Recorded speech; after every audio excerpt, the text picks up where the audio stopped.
Okay, well, hello everybody.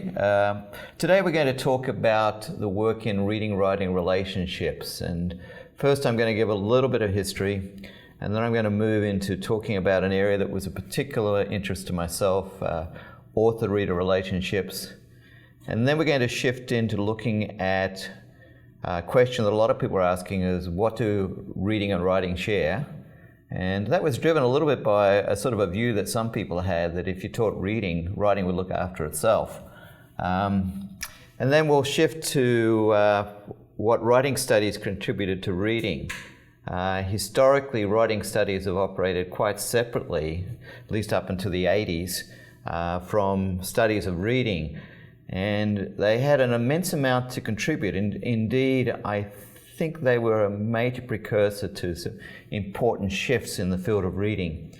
And then finally, we'll shift to the issue that this is primarily about, is reading and writing working together. Throughout this, I'll try to give you some of the highlights and talk a little bit about the research methodology. I would hope that you also visit some of the studies that I will be referring to explore the research methodology more fully. Before I move to the overview, however, I want to deal with a question which I think is important to ask.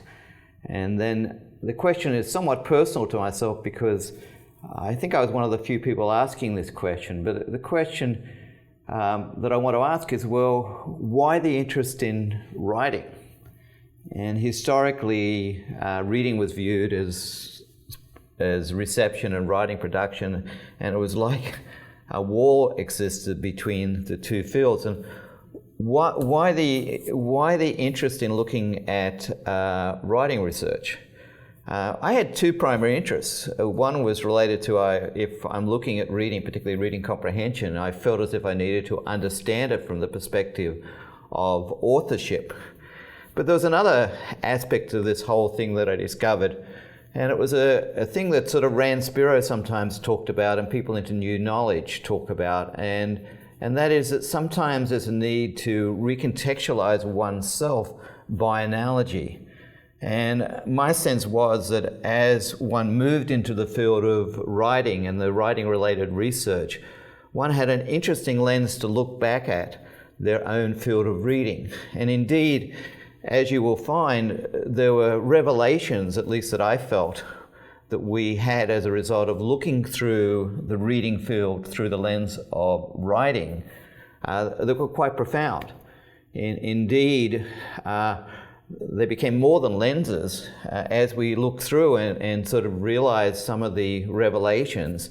It transformed reading and writing both, I think, in a way that pulled them together, in a sense that made them much more powerful together.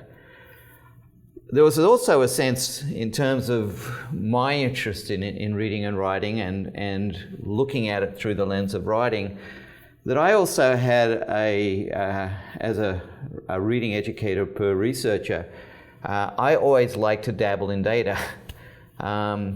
And the reason I would dabble in data, and by that I did like to sort of probe issues by collecting data.